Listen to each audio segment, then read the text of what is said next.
Presentamos Entrevista.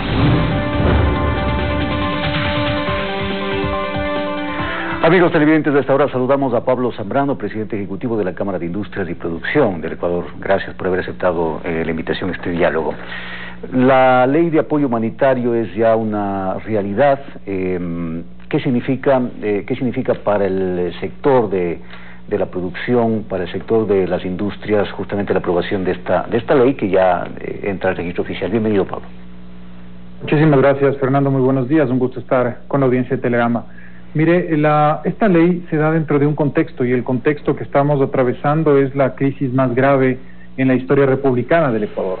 Por lo tanto, lo que se requiere, o lo que se requería, digámoslo así, es una ley que más bien permita facilitar el tema de las relaciones laborales en el país. La ley solidaria tiene, obviamente, como un objeto establecer medidas de apoyo humanitario para enfrentar el COVID, y por otro lado, habla la ley, el objeto de la ley, de una contención y reactivación en materia económica y mantenimiento de las condiciones del empleo. Sin embargo, vemos con mucha preocupación cómo algunas de estas normas que fueron aprobadas, como por ejemplo la ley interpretativa del artículo 169, numeral 6, hace prácticamente inviable que se mantenga el empleo, porque no se permite la utilización de una norma prevista en el Código del Trabajo desde hace mucho tiempo atrás, relacionada con el tema de la fuerza mayor. Sí, pero ¿en qué sentido afecta justamente la viabilidad y la posibilidad de que se mantenga el empleo? Porque lo que ha hecho el legislador en este caso es interpretar justamente esta norma que en un principio determinaba que sí, las empresas se podían someter a fuerza mayor sin necesidad de dejar sus actividades. En este caso, sí, las empresas se pueden someter a fuerza mayor, pueden despedir a sus empleados, pero tienen que cesar las actividades. ¿Cómo afectaría eso? Ahí tenemos justamente nosotros dos reparos. En primer lugar, no se siguió el procedimiento debido y previsto en la ley de la función legislativa sobre cómo debe aprobarse una ley interpretativa. Una ley interpretativa tiene que seguir procedimientos. El primer paso es que exista una motivación de esta ley, es decir, un proponente que puede ser el Ejecutivo, el Legislativo, en definitiva. Después tenía que haber pasado por el CAL, tenía que haber dado un informe el CAL, haber otorgado el análisis de esta ley a una de las comisiones legislativas, primer debate, segundo debate, en definitiva, no se siguió ningún tipo de procedimiento. Entonces, desde el punto de vista legal y constitucional, nosotros tenemos reparo de esta ley. Pero en segundo lugar, el tema práctico, que es lo que usted estaba mencionando. Le voy a poner claramente un ejemplo. Si es que una empresa, como en efecto está ocurriendo, una pequeña empresa donde están laborando 10, 20 personas, no ha podido funcionar durante más de 90 días, como es el caso de muchas empresas que eso ha ocurrido, y por motivos de costos, lamentablemente tiene que prescindir de 4 o 5 trabajadores, no podrá acogerse a esta norma prevista en el Código del Trabajo, y entonces se van a perder no 4 o 5 empleos, lamentablemente, sino 20, porque la ley le obligaría a esa empresa a liquidar completamente, y esto sin duda no tiene ninguna lógica si es que lo que se pretende es mantener el empleo.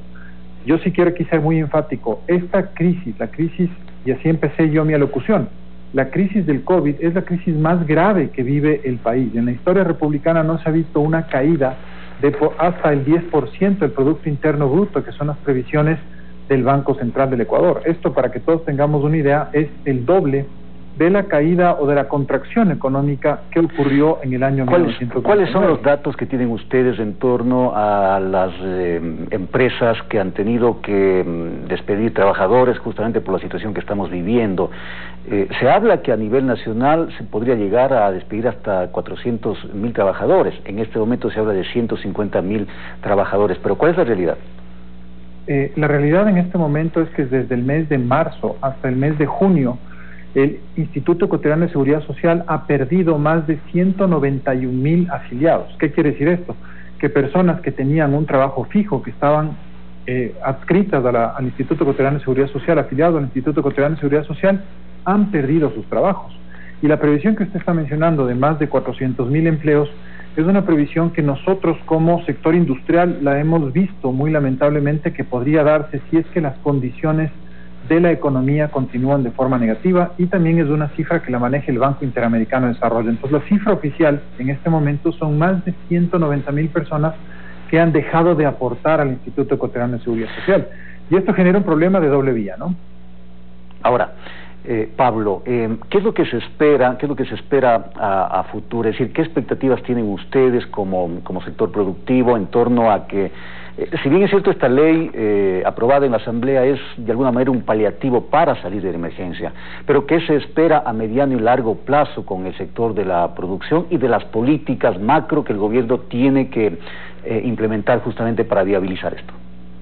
Mire, Fernando, nosotros vamos a insistir, seguimos insistiendo en que tiene que haber un equilibrio de las cuentas y de las finanzas públicas. Y esto tiene que ver precisamente con el déficit fiscal que año a año ha venido arrastrándose y ha venido incrementando justamente un rubro que es importante y que genera un egreso fundamental de dineros, que es el pago de la deuda externa, el servicio a la deuda externa.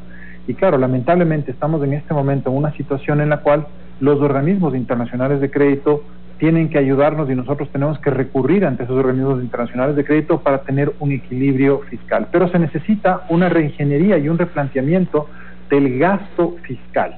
Y esto es algo fundamental y algo muy importante. Claro, es muy difícil en una situación como la que estamos atravesando en este momento hacer recortes presupuestarios o recortes de personal. Esta era una tarea que debía haberse hecho desde hace algún tiempo atrás, desde que asumió este gobierno esa posición. ¿Por qué? Porque ya las cuentas fiscales venían mal desde hace 3 años. Entonces, lo que nosotros como sector empresarial vamos a hacer es justamente trabajar en una mejora de la productividad interna de las empresas, cortar cualquier tipo de gasto que sea superfluo, que no sea necesario, y aplicar sinceramente medidas de austeridad muy grandes dentro del sector productivo para poder mantener sostenibles a nuestras empresas.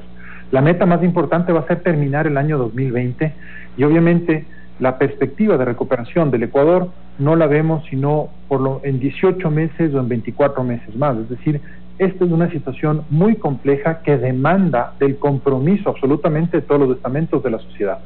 Pero ¿está haciendo el gobierno lo necesario justamente para viabilizar el tema, digo yo, a mediano y largo plazo? Porque claro, insisto, estamos saliendo de una emergencia. Si usted dice, sí, esto se verá luego en lo posterior, pero ¿se están sentando las bases justamente para ir en ese camino? La Ley de Finanzas Públicas, que debe ser aprobada por la Asamblea en esta semana, es un instrumento importante desde el punto de vista de que nos va a traer disciplina fiscal, de que nos va a traer justamente la facultad y posibilidad de hacer una revisión del tema del gasto, de la ejecución del gasto. Nosotros como ecuatorianos tenemos que comprender claramente que la situación del país es muy difícil. Si nosotros vemos a nivel internacional cómo están puntuando las economías latinoamericanas, vemos que lamentablemente la economía del Ecuador no está bien puntuada, no estamos en las mejores condiciones. Ya entramos con dificultades a esta situación tan grave de la emergencia del COVID y lamentablemente entonces tenemos que adoptar medidas en medio del camino. Pero esas medidas tienen que ir en ese sentido, en el sentido de ser austeros, manejar o recortar el presupuesto de una manera tal que no afectemos a los servicios básicos, a la educación, pero tampoco podamos tener una gran cantidad de ministerios, de una gran cantidad de personas trabajando para el Estado cuando en realidad no se requiere esa gran cantidad de personas. Obviamente el momento es muy difícil, pero la Ley de Finanzas Públicas nosotros consideramos que es positiva porque va a traer disciplina fiscal al Ecuador. Bien, queremos agradecer la presencia de Pablo Zambrano, presidente ejecutivo de la Cámara de Industrias. Gracias por habernos acompañado en este diálogo. Vamos